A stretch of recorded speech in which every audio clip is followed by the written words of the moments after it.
¿Qué sabemos del Baracaldo de antes de la industrialización? Como historiador, me pregunto a cuándo se remontan sus orígenes.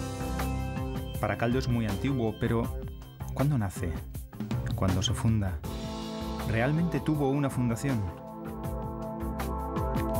Voy a indagar. Habrá que hablar con quienes han estudiado la historia de Baracaldo. Necesito respuestas. Historiadores, archiveros, documentos, mapas. Es hora de encontrar las huellas de Baracaldo allá donde sea. Este interés coincide con el del ayuntamiento, que quiere conocer la antigüedad de Baracaldo para hacérsela saber a los ciudadanos. Juntos, iniciaremos el camino de la investigación, de la recopilación y el estudio.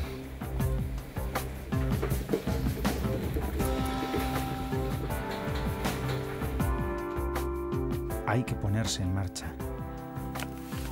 Pero, ¿por dónde empezar? ¿Con qué documentos contamos? La Tercera Guerra Carlista quema el archivo y por lo tanto lo que podía existir a partir de mediados del siglo XIX desaparece.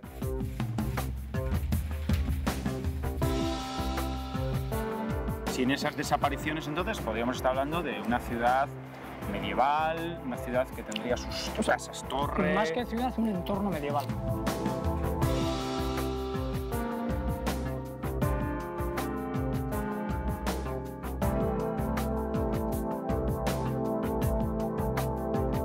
Baracaldo tiene la desgracia de la fundación de Bilbao y de la fundación de Portugalete. Y quedarse ahí en medio. Tiene que respetar los privilegios de una y de otra y por lo tanto nunca llega a consolidarse como una villa con su fuero o con su cartapuebla. Conocemos mucho sobre el Baracaldo industrial, pero hay una historia antigua desconocida. Baracaldo existe desde mucho antes de las fábricas. 300 años, 500, 700. Sin archivos medievales ni restos arqueológicos, empezaremos por el hierro. Baracaldo y el hierro han vivido, desde siempre, su peculiar romance. ¿Nos dará el hierro pistas de cuándo empieza Baracaldo? Anterior al Baracaldo industrial, el hierro nos habla de un Baracaldo minero. Se dice que los romanos ya anduvieron por nuestros montes extrayendo hierro. ¿Es posible? ¿Podemos hablar de un Baracaldo romano? ¡Eneco! ¡Hombre, Miquel! ¿Qué pasa? ¿Qué tal va? Bien, bien. Bueno, pues ya estamos en la arboleda. Eso es. Vamos a ver si me enseñas alguna cosa, que de esto tú conoces bastante, ¿no? Pues muy bien, sí, eso dicen un poquito, si quieres ver eso, pues las principales minas, un poquito cómo se trabajaba y eso, pues Eso damos es. una vuelta. Pues tú dirás para dónde tiramos. Pues si quieres vamos hacia allá un poco y vemos una de las minas. Ahí, venga, vamos. Venga.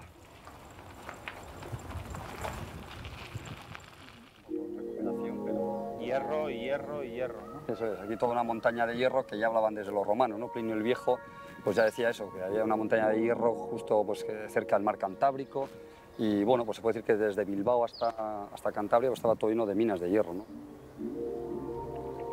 Desde la época de los romanos hasta hace 15 años que para la explotación en Gallarta pues, ha estado trabajando, tanto en la Edad Media se han encontrado restos, pues escorias de antiguas ferrerías de montaña, siglo XII, XIII,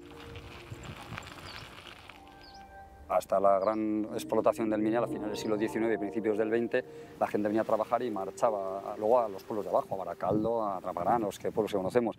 Pero en el siglo XIX llegan, se asientan aquí pues, miles de trabajadores de sobre todo zonas agrícolas, de la zona del País Vasco, de Castilla, y se transforma todo el paisaje, pero en unas condiciones muy buenas.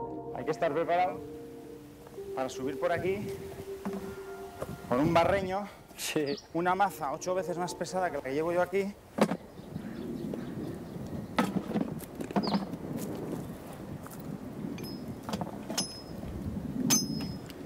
Bueno, esta piedra parece buena. A picar.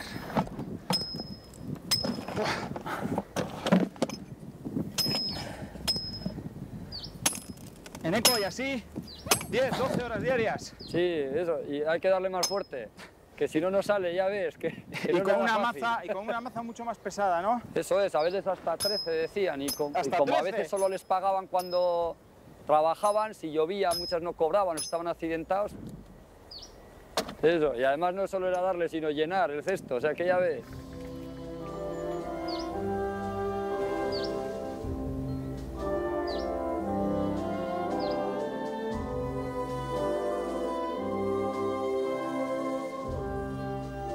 La historia de un pueblo no es la historia de sus batallas y conquistas. Más bien, creo que es la historia de sus gentes. Gentes que, desde hace siglos, han ocupado este territorio de Baracaldo.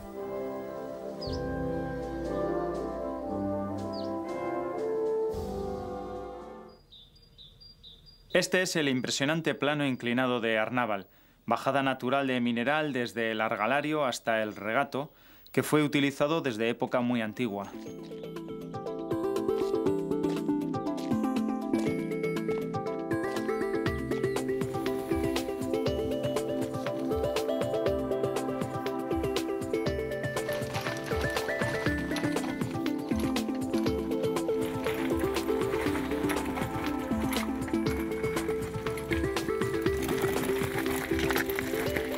El plano como tal se construye en el siglo XIX, aunque todavía hoy en día podemos encontrar restos de los raíles, de las vagonetas, de la instalación que había por aquí para bajar mineral. Los romanos, que sin duda estuvieron por aquí, no nos dejaron textos que hablaran de Baracaldo, así que hemos de avanzar hasta la Edad Media. El hierro nos ha traído al Regato, donde, a partir del siglo XIII, Baracaldo contará con multitud de ferrerías. Aún hoy podemos encontrar las ruinas de la ferrería de Urdandeguieta. La presa del pantano de Echeverría. Uno de los más antiguos de España y que desde aquí abastecía de agua a Baracaldo. Ajá. Altos Hornos, a las primeras industrias. Altos Hornos y al resto de las industrias. Y como además se ve con claridad, es un pantano de cubeta. Y la primera presa de hormigón de España. Exactamente.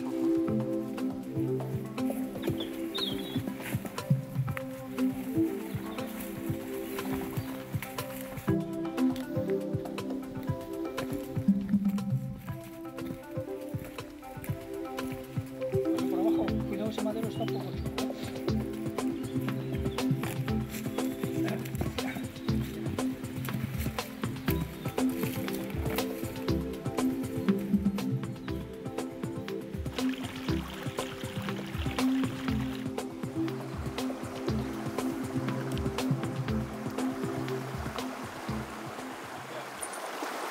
¿Te has fijado un montón de escorias? Sí. Estos son los restos, bueno, que se desechan, Sí, ¿no? de la ferrería. Mira, desde otro montón de lo que hay. Desecho, otros que no se han aprovechado ya, no tenía suficiente calidad, porque esto es lo que está triturado, que es lo que sacaban propiamente de estas ferrerías pequeñas. Trituraban y luego ya se llevaban a las ferrerías menores donde fundían.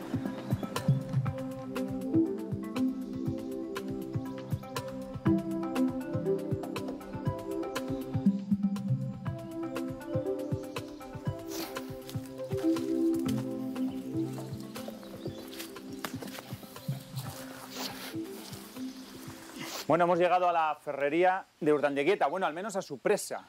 Estoy situado sobre la presa de la ferrería de Urdandeguieta.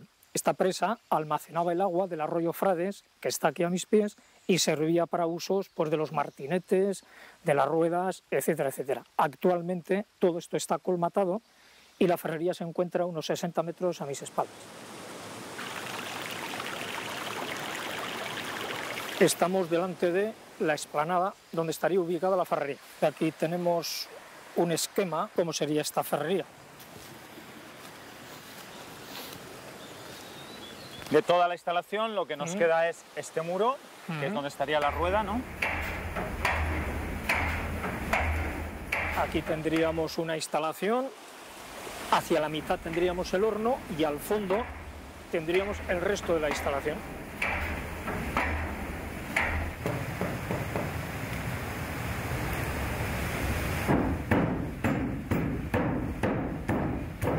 Una ferrería que ya referencia Lope García de Salazar. En el siglo XIV viene andanzas, cita esta y la suya también del Pobal. Ajá. Por lo cual quiere decir que ya en el siglo XIV esto existía.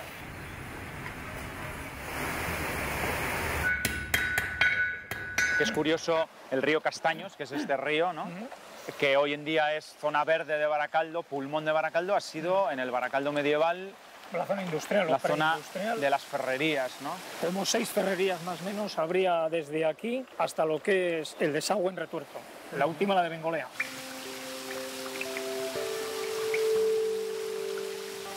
Las ferrerías nos hablan de un Baracaldo medieval. La iglesia de San Vicente se construye en esa Edad Media. Es lo más antiguo del núcleo del pueblo, pero ¿está ahí el origen de Baracaldo? Me resisto a pensar que el origen de Baracaldo sea el origen de la anteiglesia.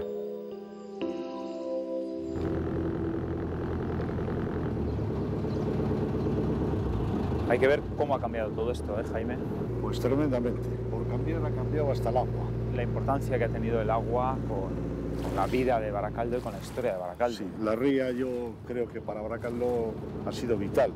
Yo la consideraría, haciendo un símil biológico, como la arteria que posibilitó la gestación y el nacimiento de Baracaldo. La ría y luego sus dos ríos. Efectivamente, siguiendo con el símil biológico, hay otras arterias menores, pero no de menor importancia en el desarrollo de Baracaldo.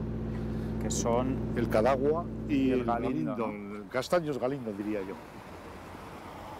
Hay muchas leyendas en Baracaldo y una habla de lo fácil que era, bueno, pues cruzar aquí la ría y así. Bueno, de hecho, los de Baracaldo tenían que ir a los actos religiosos a Erandio, sí. Y hay una leyenda que habla de una niña que cruzaba sobre las aguas. Eso puede tener una explicación natural, ¿no? Muy natural. Se dice que en las mareas vivas, las bajamares, quedaba tan al descubierto la arena que las vacas que estaban en la margen izquierda amanecían al día siguiente pastando en las campas de Erandio. O sea que más que el que anduviera por encima de las aguas... Efectivamente, era fácil de vadear la ría.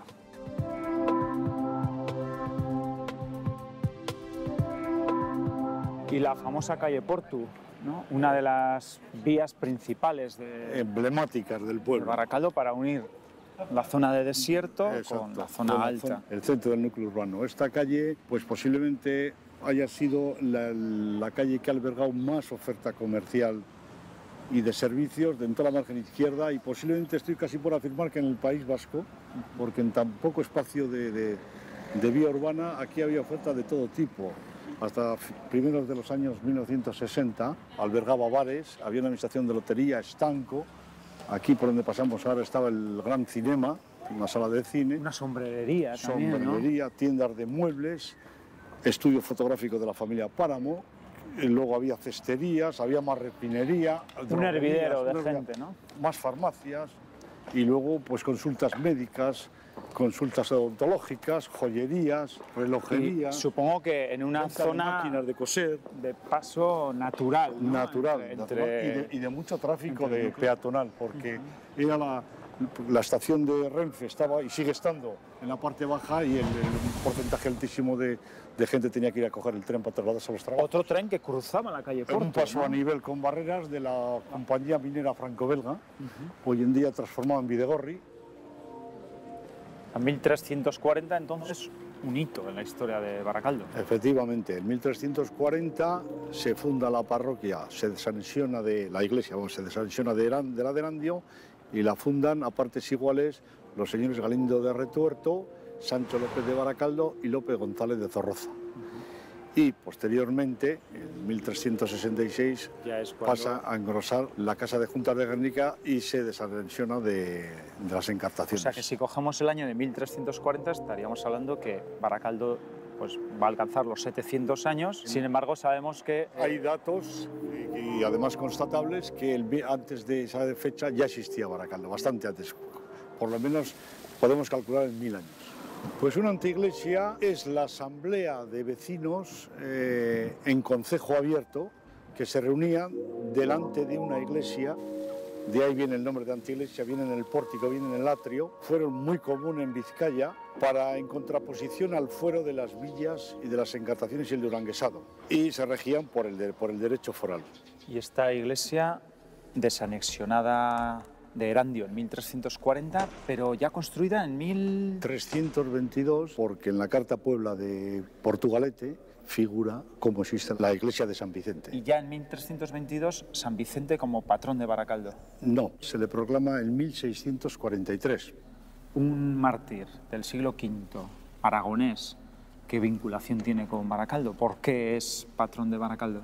Pues San Vicente fue un mártir de la persecución romana, siendo emperador Diocleciano, y era un santo natural de Huesca, que fue martirizado en Valencia. Lo trasladaron a Valencia, pero que tenía muchos seguidores y para evitar problemas. Cuando fue martirizado fue arrojado el cadáver al mar porque tenían miedo precisamente a que sus partidarios organizasen alguna revuelta, alguna protesta. Y el cadáver lo devolvió el mar a tierra, fue arrojado a un muladar dentro de un viñedo.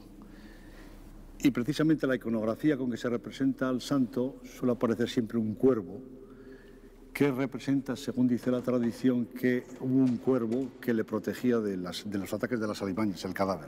¿Y por qué patrón de Baracaldo? ¿Qué relación tiene? Pues al aparecer en un viñedo hubo fieles que lo entendieron como que era el protector de la vid. Lo que está probado es que esta zona de Baracaldo era zona de viñedos, sobre todo las laderas de Eguskiaguirre. Y de ahí posiblemente venga el patronazgo como, en fin, abogado de la vid.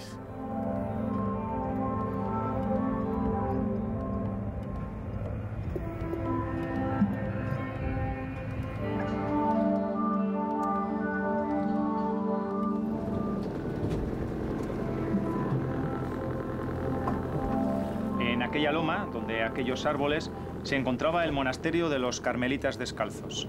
En realidad, ellos lo que tenían allí era un pequeño cenobio, un pequeño monasterio donde se retiraban a reflexionar, a pensar. Era un desierto para ellos y de ahí iba a derivar el nombre, tanto de desierto Baracaldo como en la otra orilla, desierto Herán. Es muy bonita la descripción que hace Jovellanos, que estuvo desterrado en el convento de los Carmelitas, de esta zona, que lo describe como una de las más fértiles vegas de España. Habría que imaginarse cómo era todo esto con sus huertas y sus vegas. En la carta Puebla de Portugalete, Portugalete llegaba justo hasta esa orilla, actualmente es Sestao, se describe el límite de Portugalete.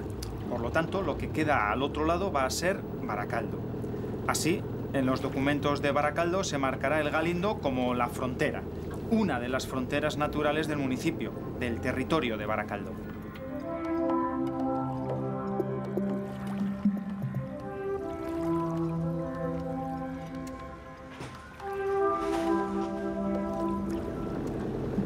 En esta zona, que es una zona bastante depauperada, una zona en la que se está interviniendo urbanísticamente, estuvieron situadas las Torres de Luchana, construidas por Fernán Pérez de Ayala, nieto, y que constituyeron sin duda alguna, a lo largo de la historia medieval de Baracaldo, uno de sus lugares más emblemáticos y más estratégicos. No solo para controlar la fértil vega de Luchana, que sabemos que era un sitio especialmente fértil, y los arenales. Hasta el siglo XIX sabemos que existen aquí unas playas casi paradisíacas, podríamos decir. No solo para controlar eso, sino sobre todo para controlar el tráfico de mercancías por la ría. De las muchas leyendas medievales que tiene Baracaldo, una habla de aquella costumbre que debían de tener los habitantes de las Torres de Luchana, que era echar una cadena hasta el otro lado de la ría para interceptar el paso de los barcos y obligarles a descargar aquí. No sabemos si fue verdad o no, pero desde luego que como leyenda no tiene desperdicio. Y el Cadagua, la otra frontera natural de Baracaldo, que aparece como límite de Bilbao, la Carta Puebla de Bilbao, de 1300, marcando los límites de la villa de Bilbao, y por lo tanto lo que queda al otro lado va a ser Baracaldo. Si remontáramos el río Cadagua, pasaríamos por el Puente del Diablo, el Puente de Castrejana, y subiríamos por las tierras de los Ayala hasta llegar a Quejana. Por lo tanto, estamos hablando de un territorio muy marcado por el linaje de los Ayala.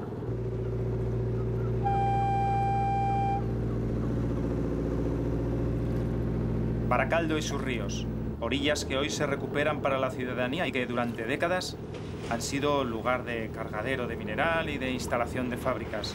Y muchos siglos antes, en la Edad Media, lugar de astilleros de ribera, de arenales y de zona de carga de mercancías.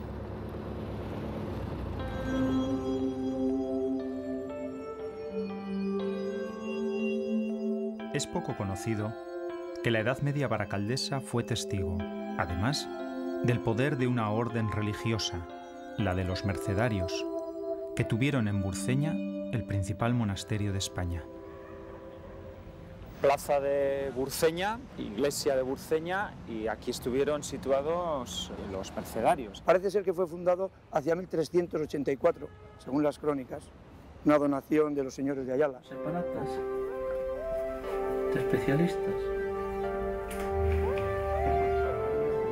Pues es todo lo que hay de Burceña, sí. El cuarto, quinto y sexto. Esto mismo estuvo en el convento de Burceña, en el archivo. Está claro. La fachada que vemos está hecha con piedra que parece ser que está reutilizada del antiguo monasterio. De aquel antiguo monasterio. Un monasterio no sé exactamente de qué época, pero... Esto, por ejemplo, este texto, 1489, es el texto más antiguo que tenemos del monasterio de Mercedarios de Burceña. Tenemos la lista de los religiosos, ¿no? Y dice, pues por ejemplo, aquí sale Fray Diego de Zubileta, Fray Juan de Zorroza, Ochoa de Lezcano. Un monasterio muchísimo más grande que lo que ahora ocupa esta iglesia. Llegaba hasta el río, porque tenía una puerta hacia allí que daba precisamente justo a la ribera del río, y por la parte de atrás, por aquí tendría pues, los terrenos que puede tener cualquier monasterio. Bosque, cultivo. Galego. Monasterio de Nuestra Señora de las Mercedes de Burceña contra don Luis de Salazar, sobre el patronazgo de este monasterio, a que pague 80 fanegas de trigo cada año, perpetuamente. El texto está escrito en 1527, con lo cual ya demostramos que en el siglo XVI el monasterio de Mercedarios tiene una presencia muy importante en Baracaldo. De todo aquel complejo, de aquel monasterio, queda poquito. Lo que queda en la iglesia. ¿Y esto, Dani? Sí, esto es una cosa curiosísima. ¿Qué es? Podía ser una pila pues, para santiguarse al entrar. No sé exactamente la utilidad que pudiera tener, ¿no? Pero vamos, lo que está claro es que estas piedras tienen son genuinas. historia. Sí, esas tienen historia, sí. Memoria de los cautivos cristianos. Los mercedarios y los cautivos tienen mucho que ver. ¿Dónde está ahí el nexo? ¿Y qué hacían los mercedarios en Burceña? Desde Baracaldo podía ir un fraile redentor. A salvar cristianos donde los moros. Sí, entonces solían ir menos de 3 no iban. Y generalmente todos tenían título universitario. Es curioso porque para tramitar se negociaba diplomáticamente. Había que saber un poco de leyes. Porque esto fue escuela, fue centro de filosofía. O sea, por aquí ha pasado muchísima gente. El famoso Juan de Zubileta, aquel que acabó la vuelta al mundo con el Cano, estuvo en la escuela de aquí, del barrio baracaldés de Zubileta. Sí. Gente que estudiaba en la universidad y titulada ya, volvía a Burceña y enseñaba teología, y por consiguiente aquello es como si fuera una facultad.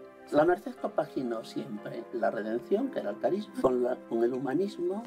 Una cuna humanista en Burceña. Sí. Mira, aquí estuvo el cementerio y aquí todavía, mira, se ven aquí restos.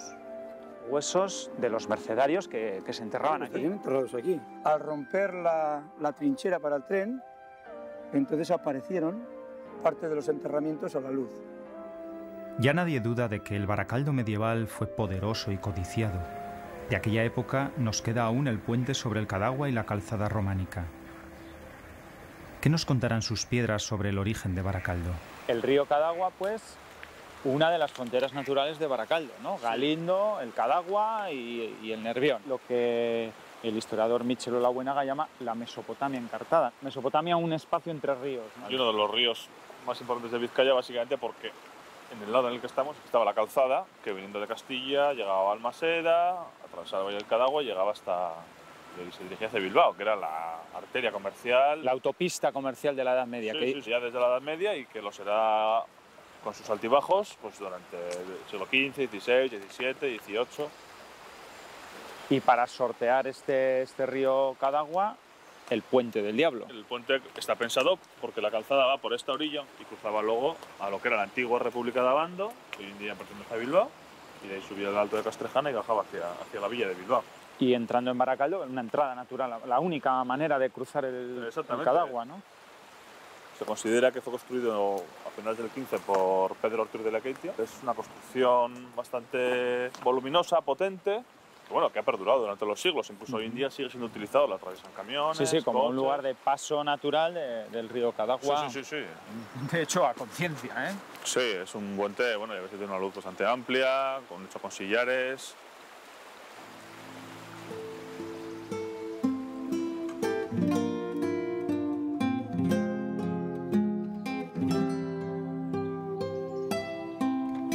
Calzada medieval, calzada románica. ¿De cuándo es esta calzada? Puede que el trazado venga desde el siglo XVI, desde el siglo XV, incluso puede que antes. Pero probablemente será una reconstrucción quizás de principios del siglo XIX, de finales del siglo XVIII, que se ve un poquito aquí. Es decir, sí se ve muy bien. Las calzadas reales suelen tener esta distribución, unas losas anchas a los lados, una espina central y un relleno en los lados que, por ejemplo, esto en Portugalete, la gente de Portugalete en el casco viejo les llama rebollos. En aquella época subir por aquí con un carro, con un mulo... En principio las losas de los laterales están pensadas para que las ruedas roden mejor. Y no todo esto era así, es decir, muchísimos de los caminos que utilizaban los baracaldeses o gente de Encartada o de la margen izquierda eran caminos de tierra. No sé si se puede decir que esto era un lujo, pero tampoco es que fuese totalmente habitual.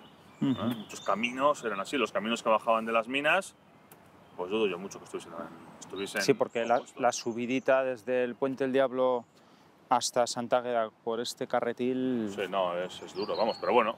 Oye, se bajaba hierro desde las minas de Triano hasta la ría, con carros, con mulas, y se hacía. Más lento, pero se hacía. Pues, ¿cómo tuvieron que vivir aquellas personas antes de la industrialización? Diría que parece que queda mucha gente que Baracaldo empezó casi con Altos Hornos, ¿no? Bueno, pues antes de Baracaldo hubo un Baracaldo rural, con calzadas, con carboneros, con agricultores, con pescadores, con ferrones, sus famosas ferrerías, que en Irauregui había, en toda la cuenca del río Castaños también.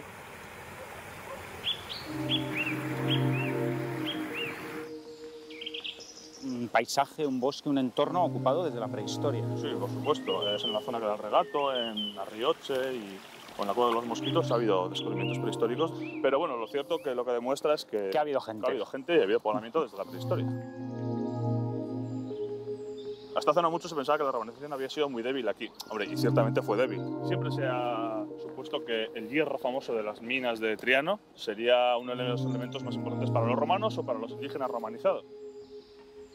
El entorno de Baracaldo ha sido un lugar de zona de paso, de encuentro entre indígenas y otros habitantes. Sí, otras culturas, evidentemente. En los Pirineos hay dos zonas de paso, ¿no? Que son, digamos, la zona de catalana y la zona vasca. Y por tanto, por aquí han pasado otros pueblos, ¿no?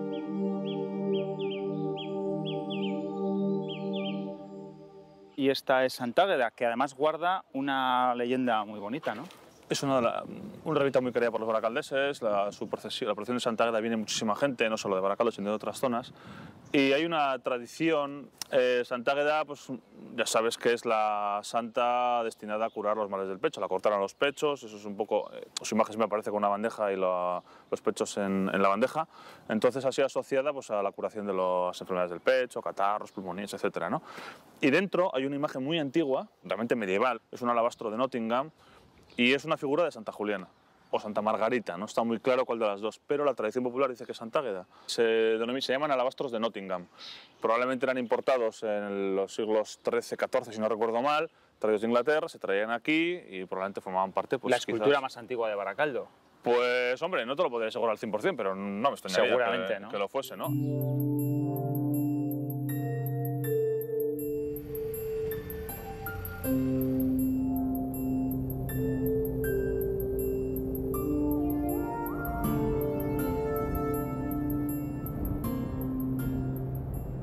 Este es el Museo de las Encartaciones, antigua casa de juntas de Avellaneda, el lugar donde se reunía la gente de las Encartaciones desde la Edad Media, aunque el edificio como tal es del siglo XVI. Eso es. Y ha sufrido numerosas modificaciones. Y Baracaldo dentro de esa zona encartada, una zona de paso, una zona de convivencia. Si en algo se destaca Encartaciones, es porque por ella han pasado algunos de los caminos más importantes desde el punto de vista comercial incluso histórico de toda Vizcaya. Todo el mundo conoce la famosa calzada del Cadagua que traía productos desde Castilla hasta Bilbao, y ya en épocas ya muy anteriores, en época romana, pues sabemos que por aquí atravesaba una calzada que desembocaba en Flavióbrida, que es actualmente Castro Urdiales, que era la única colonia romana de esta zona del Cantábrico. Y claro, las encartaciones, incluso de Vizcaya y otras zonas, eran, digamos, el patio trasero de Flavióbrida, pues probablemente donde se abastecían de leña, de productos agrarios, etc. Y de hierro, evidentemente, sí. Bueno, sabemos que ha habido algunos restos, bueno, sabemos, ¿no? Se han excavado algunos restos de instalaciones hidrometalúrgicas, entre comillas, de época romana, en el pantano de Yola, en Trápaga. O sea, es algo ya asumido y comprobado. Sí, yo creo que sí. Yo creo que presencia romana. O sea, que es zona de tránsito, es elemental. No solamente norte-sur, que es lo que marca la calzada, sino también este-oeste. Entonces, pues, todas las migraciones que provienen de Europa necesariamente pasan por este espacio. Y sobre los asentamientos indígenas, fuesen lo que fueren, es donde se va precisamente montando romanización y posteriormente otro tipo de culturas. En Baracaldo no tenemos ningún resto que hable de los romanos y de la romanización, pero realmente no es descabellado pensar que por las costas vizcaínas, incluso por el Nervión, pues pudieran entrar naves romanas, ¿no? No hay una documentación, pero sí hay alguna toponimia, ¿no? Por ejemplo, el mismo topónimo Luchana, eso es claro, que es una alegoría de un tal Luciano, ¿no? Yo creo que aquí lo que había era una población indígena y evidentemente que tuvo contacto con el mundo romano.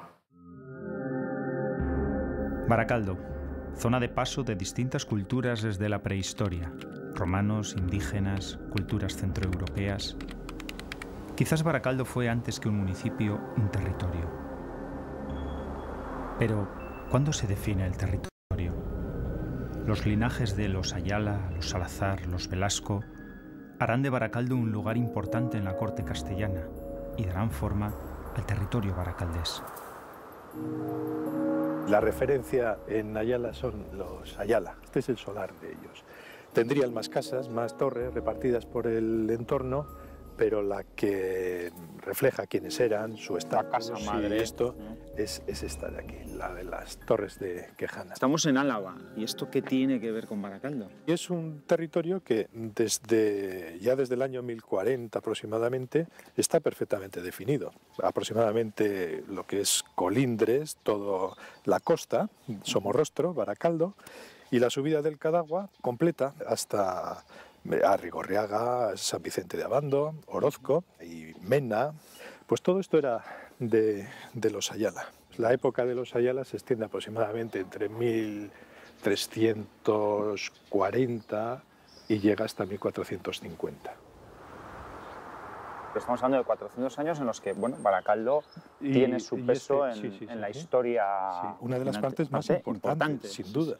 En Baracaldo, así los como... Los Ayala, que no eran poca cosa, ¿no? Estamos hablando de canciller de Ayala, estamos hablando de mariscales, estamos hablando de gente que en Castilla tiene un peso fuerte, ¿no?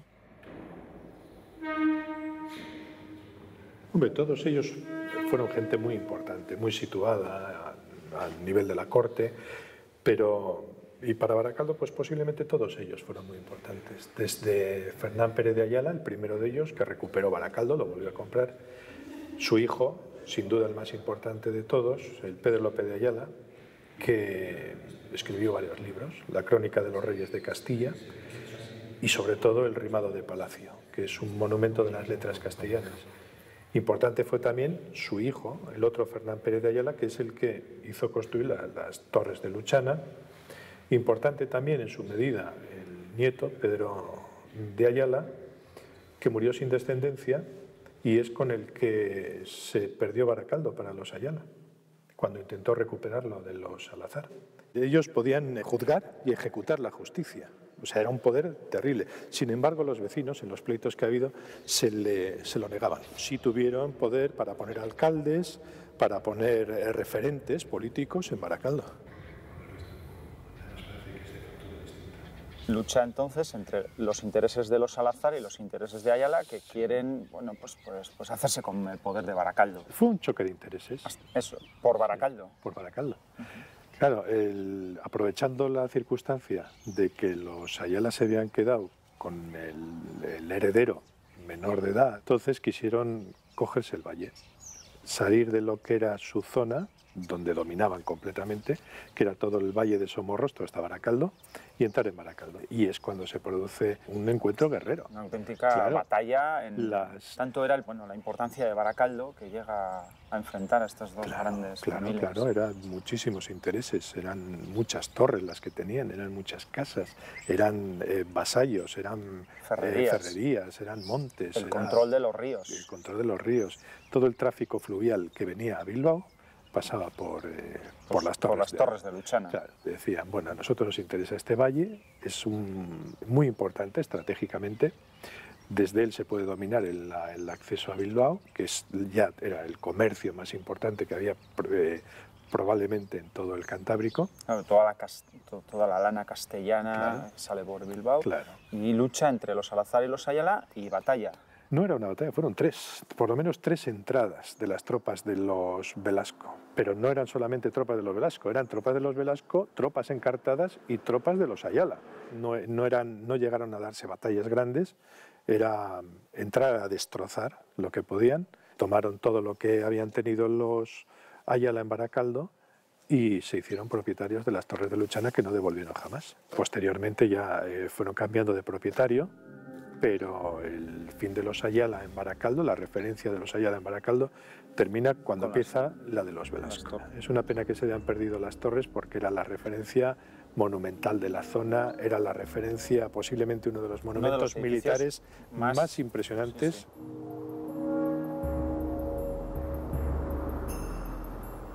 Lope García de Salazar es el cronista de la época medieval y sitúa el origen de Baracaldo en la llegada de unos escoceses. ¿Cuánto habrá de verdad en esta cita? ¿Historia o leyenda? Esta la hizo un Lope proveniente de Merindad de Castilla. Y fue su nieto. Exactamente. Lope García Salazar, el cronista, su nieto de este. Que es el que escribió las crónicas, ¿no? Lope García Salazar, que es el que cita a Baracaldo. El que viene aquí se casa con una Muñatones. Primero van a vivir a la Balúa y luego ya construyen esta torre de San Martín, que va a ser el centro del poder de todos los Salazares a partir del momento. Aquí nace el cronista en 1400, aquí se casa en 1425, aquí tiene 20 hijos. Desde aquí es donde expande todo su poderío, logra unos bienes tremendos para la época, a base de guerras, a base de matrimonios, y aquí escribe en la torre la Crónica de Vizcaya, en 1454 más o menos, antes del destierro a Gibraltar, y cuando le encierran empieza a escribir las Bienandanzas y Fortunas en el año 71. Que es ahí donde cita todo el tema de Baracaldo, de los linajes... Exactamente, sus propios hijos lo encierran aquí, en el año 71, y aquí está hasta el año 76 en que muere envenenado por los propios hijos. La idea que tenemos de Lope García de Salazar es que es un cronista, pero en realidad era un guerrero, un militar, ¿no? Él está metido en las guerras de bandos. Es un militar del todo. De todas formas tenemos pocos datos de esa Edad Media, pocos datos de Baracaldo. A ver, la historia positiva de Baracaldo hasta el siglo XI, como documentación, salvo una pequeña cita que hay eclesiástica más que otra cosa, no tenemos. Todo lo que recogemos es o por historias del entorno o por lo que escribe García de Salazar y algunos otros cronicones. En el terreno de la leyenda siempre, ¿no? Absolutamente, teniendo en cuenta lo que es una leyenda, que en un fondo más o menos histórico se le va rodeando de elementos, ¿no? Entonces, en el 740, según la leyenda o según la crónica que recoge Lope García de Salazar, unos godos escoceses, cristianos, llegan aquí a ayudar a los cristianos que estaban por aquí. Desembarcan en Santoña y alguno de ellos, a través de ese estado, llega a nuestro entorno. Llega a lo que llama Soleta de Gilus. A Soleta de Gilus. Retuerto. De allí sucedió Don Galindo de Retuerto, donde vienen los de Retuerto. Además de Gilus, sucedió otro que pobló Mesperuza de Baracaldo. Otro más, que es otro de los linajes típicos de Baracaldo. Del cual sucedió Sancho López de Baracaldo, que funda posteriormente la iglesia de San Vicente de Baracaldo, que es pariente de Lope García de Salazar. stop during taxi, take-off and landing, until the end of the flight when the passenger doors have been reopened.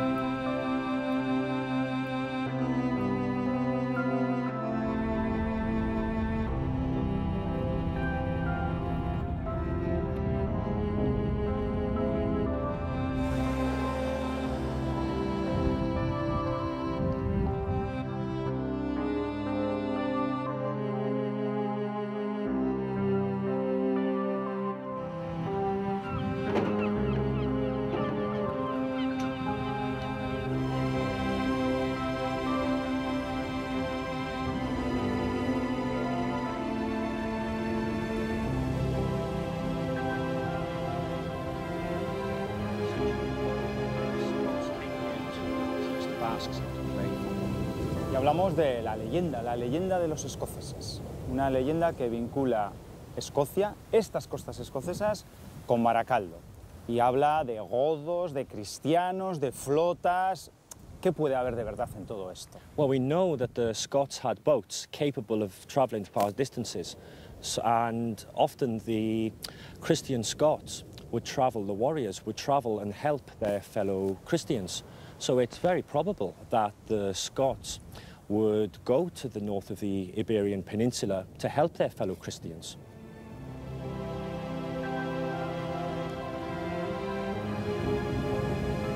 Es difícil de imaginar que el pasado de Baracaldo esté ligado al de Escocia. Sin embargo, somos porque otros han sido antes que nosotros y, sobre todo, somos la consecuencia del encuentro de culturas.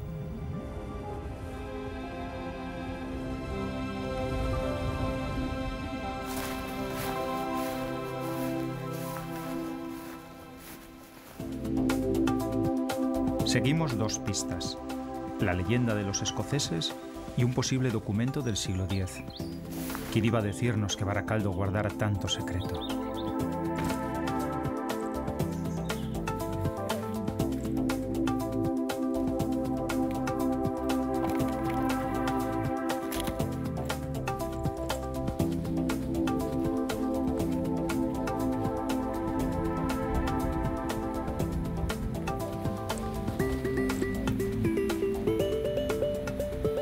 Aquí es donde debieron llegar los escoceses. Sin embargo, como sabemos, algunos de ellos, en lugar de irse hacia Asturias, se fueron hacia el Nervión.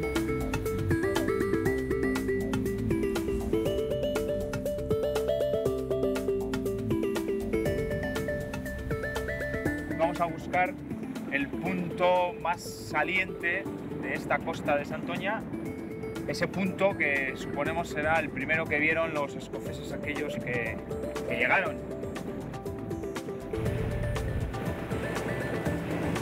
Estamos ahora en un punto intermedio, más o menos, intermedio entre la costa de Santoña y la costa vizcaína, la desembocadura del Nervión, la zona del Nervión-Galindo y por lo tanto Soleta de Gilus. Así que no nos extraña mucho que un grupo de aquellos escoceses terminara por marcharse, según la leyenda, a aquella zona de allí. La distancia por mar es realmente corta.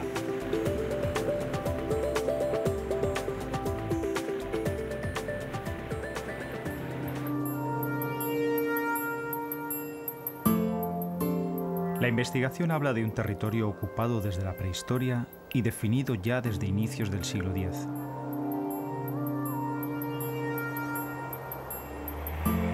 Según Goyo Bañales y Michel Olabuenaga, el primer texto que cita Baracaldo es de mediados del siglo X.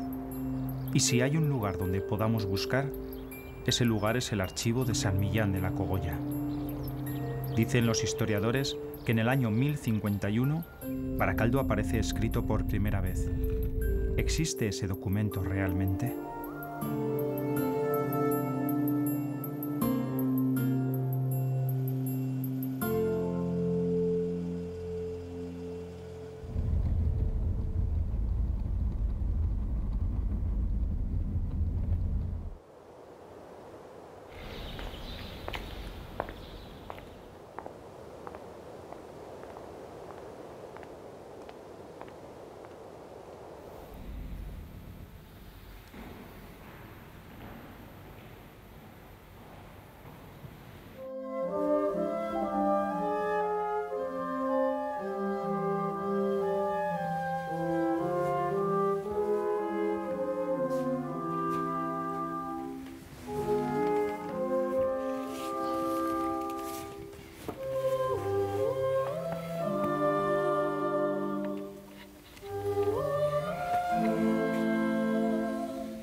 Este es el documento.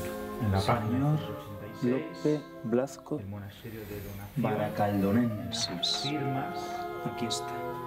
y entre los que firman está Año 1051. Lope Blasco Baracaldonensis. Es el documento más antiguo que se ha encontrado donde aparece el nombre de Baracaldo, del 30 de enero de 1051.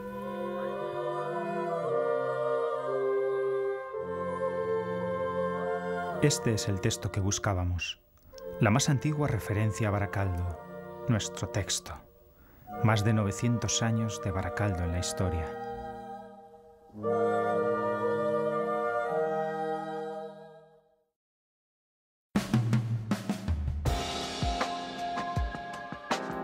Un Baracaldo que mira al futuro y aspira a seguir siendo lugar de encuentro. Un Baracaldo que, a lo largo de sus más de 9 siglos, ha aprendido a reinventarse.